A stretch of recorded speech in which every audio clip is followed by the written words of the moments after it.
At 11 o'clock this morning, Times Radio will be bringing you live coverage of the final report into the Grenfell Inquiry. Of course, at the heart of the worst residential fire since the Blitz is the use of flammable cladding on the outside of the tower that turned a small fire into a catastrophe.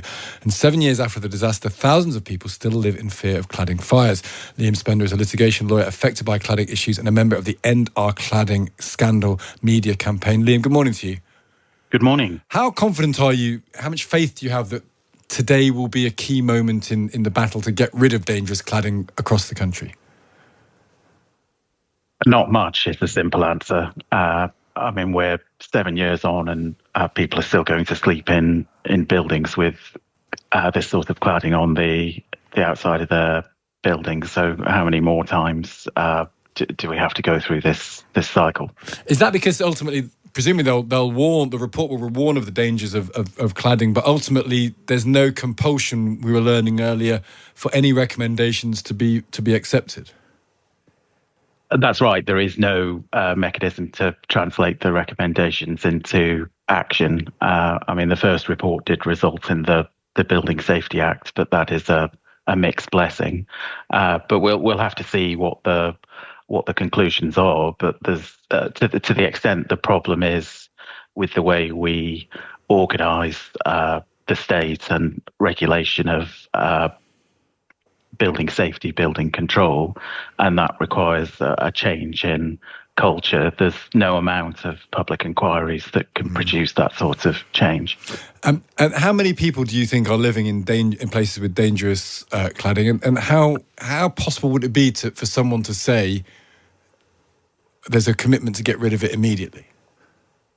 Well, people could make a commitment to get rid of it immediately, and many politicians have, but it's not been translated into reality yet. And in terms of numbers, even now, more than 7 years later, we still don't have an accurate set of numbers. It's possible there are 11,000 buildings or more over 11 metres tall waiting to be remediated, and progress has been painfully slow. And could someone say, presumably it would cost hundreds of millions to fix that? Is that something that the government would need to do, to say, OK, we are going to spend hundreds of millions fixing this?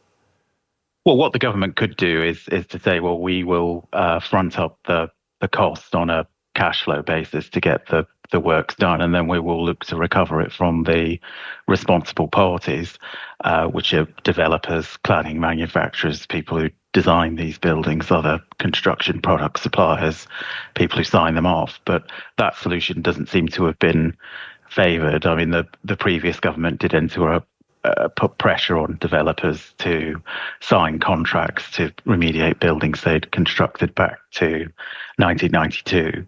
But the developers have been dragging their feet on that contract. So I think we are at the stage where we need more compulsion to get the problem solved. Yeah, and we'll see if that happens as a result of what is reported today. Liam, good to speak to you. Thank you for joining us. That's Liam Spender there. He's part of the End Our Cladding Scandal media campaign. And this is the litmus test of a public inquiry. Do you find out everything? Is it been done promptly, proportionately, and then do you get action at the end of it that makes the problem better? And I think that's the test we will all have to put on the outcome of this inquiry when it gets reported at 11 o'clock today. We'll, of course, have the details for you here.